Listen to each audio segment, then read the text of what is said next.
Good morning, John. Thank you for making the time to be here today. Now, I noticed on your referral sheet that you popped in today to have a chat about your excess coffee consumption. Great. Before we get to that though, there are a few sort of administrative and legal sort of things that I just want to quickly run through. Would that be okay with you? Yep. Great. Firstly, I wanted to ask if you mind if I took notes. Obviously, when we do these sort of sessions, you might mention some little things, some big things, and when I sort of get to the end of our sessions or midway and I'm sort of trying to write up a treatment plan, I don't want to miss anything that might be relevant, because obviously our goal is to get the best outcome for you. So do you mind if I take notes just to make sure that I do get everything down? Yep, that's fine. Great. Now, in terms of how we handle the notes that I will take, obviously, they are treated as confidential because you're over the age of 18. Once you finish with us here, they are stored for a period of 7 years and then they're completely removed from our servers. Anything that I collect during our session, like notes, my write-ups, etc., that's all password protected and stored here on our servers. Does that make sense? Yep. Wonderful. So the first thing is sort of from an administrative point of view I want to go over is you probably were informed of session times and all that sort of stuff by the reception staff when you did make the booking. However, I just wanted to make sure that you knew that our session times are a little bit different to a standard psychology session.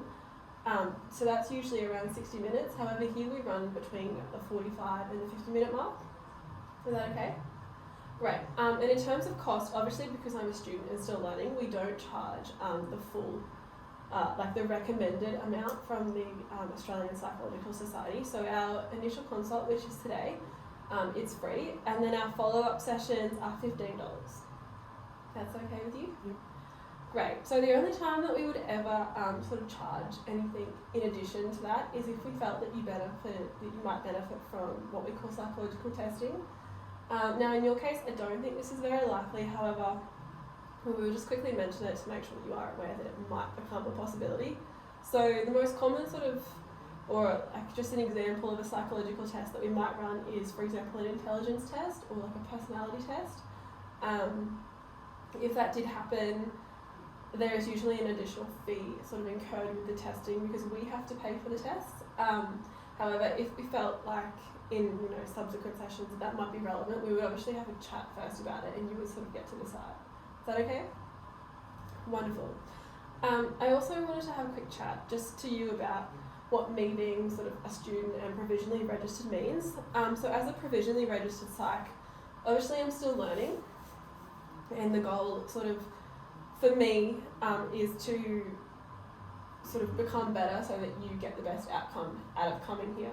So for that to happen, my supervisor, who is a fully registered clinical psychologist, she will review a video recording of our sessions just so that I can find out what I could be doing better, if she has any recommendations for you as well. So sort of you get the benefit of her knowledge plus my knowledge in all of your sessions. Once she has viewed the video recording and she's sort of given me some feedback, then they're obviously deleted and no one other than my supervisor will see those recordings. Is that okay with you? Yep.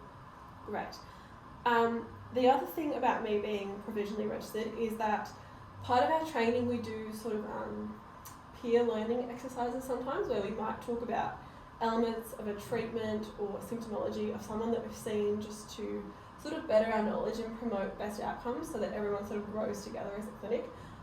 If this happens and I was discussing, for example, elements of your case with my peers, I would always make sure that the information is completely de-identified. So if that were to happen, no one would be able to link it to you, so your name would obviously be removed from anything I would ever share with anyone other than my direct supervisor, and I would never talk about any sort of elements of your case with anyone who wasn't employed within the building here as a psychology related person. Is that okay? Yep.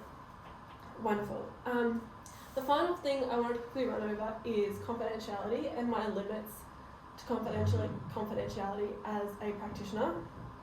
So obviously when you seek psychological services, it's inherently implied that obviously we would treat your information with the utmost confidentiality, because obviously respect for persons and best outcomes for you is our goal here today.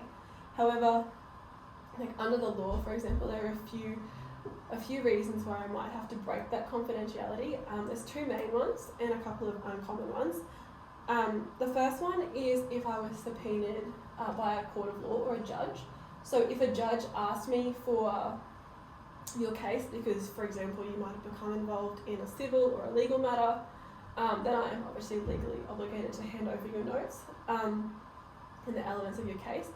If that happens, once the court of law has it, I have no control anymore over who sees your information. And psychology documents, they hold no special privilege in the Australian courts of law, which means aspects of your case could be discussed in open court. Does that make sense? Yep. Are you okay with that? Mm-hmm. Great. The second time that I might break confidentiality is if I felt that you might be a risk to yourself or others in the community. So if you directly told me that, or if I inferred from our sessions that that might be the case, obviously as a psychologist I want everyone to be safe, happy and healthy. So if I felt at any stage that might be a possibility, I would obviously inform the relevant authorities to make sure that everyone remains safe. Another common reason why I might, or a common reason why I might provide your information is if you requested it. So for example, it's very common that people will ask for their information to be sent by your GP. So I noticed on your referral form, your GP did refer you to me today. So if you wanted your GP to have sort of the information from our session, I would obviously provide that to your GP. And obviously then he is bound by his own ethical and legal obligations to remain confidential with that. Does that make sense? Mm-hmm. Great.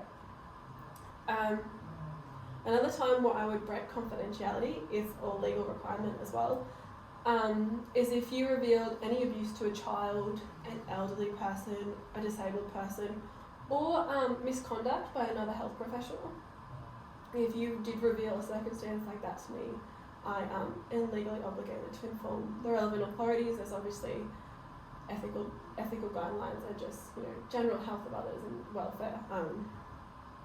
So if that were to happen, you don't have to be involved with it. So for example, if you're driving home one afternoon and you noticed your neighbour abusing their child and you told me about it, that's the sort of situation where I would inform the relevant authorities. Does that make sense? Yep. Are you okay with all that? Mm-hmm. Wonderful. Now I know I've just informed you with a lot of information, so do you have any questions or concerns? No. Okay, great. So I do have a form here for you to sign. It basically repeats everything that I have just said. So it goes over obviously the confidentiality stuff and limits to confidentiality and over the ethical guidelines. So if you're okay with everything I've just said, if you want to reread it, totally fine. But I will just get you to pop your signature on that one for me, and then we will have a chat about what brought you in today. Wonderful, thank you very much.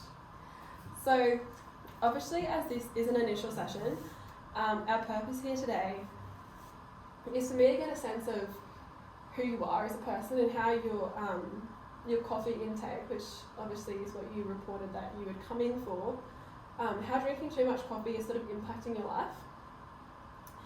So this session probably will feel sort of like question heavy and you might feel a bit drained, but just do your best to answer the questions and we'll sort of go from there. Is that okay? Yep. Great. So can you maybe start by telling me a little bit about yourself? Like, what does your typical weekday look like for you? Typical weekday for me is Monday, Tuesday, Wednesday I'm at university, and I then work, so Wednesday night to Thursday morning, and then Thursday night to Friday morning, and then every second Saturday. So I drink a lot of coffee to get me through the day at uni, and then I drink a lot of coffee to get me through the night shifts through the week.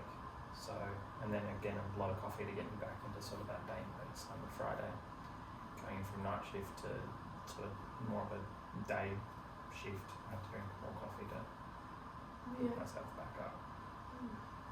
Okay.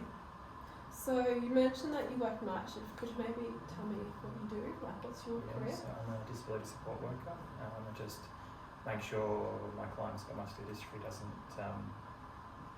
he's got respiratory failure, so he doesn't suffocate in his sleep and die. That's sort of my job. So I have to stay, I can't sleep. I have to always be awake.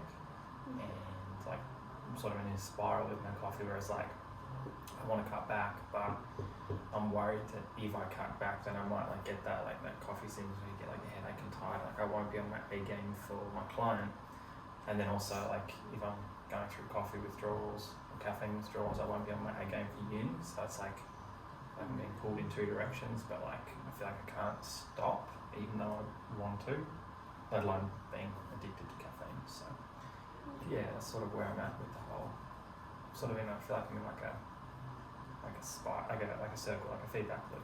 So Okay. yeah. So it sounds like you're a very busy person. And that you want to be the best person you can be in your job and at uni, and you feel like coffee somehow might be part of you being the best, and if you pull away from that, you might, those withdrawal symptoms might start to impact you a little bit too much. Is that Yeah. what that's what I'm hearing? Yeah, because I've tried to like reduce my caffeine intake before, and like so I know what the symptoms, like I know what to expect, but like I just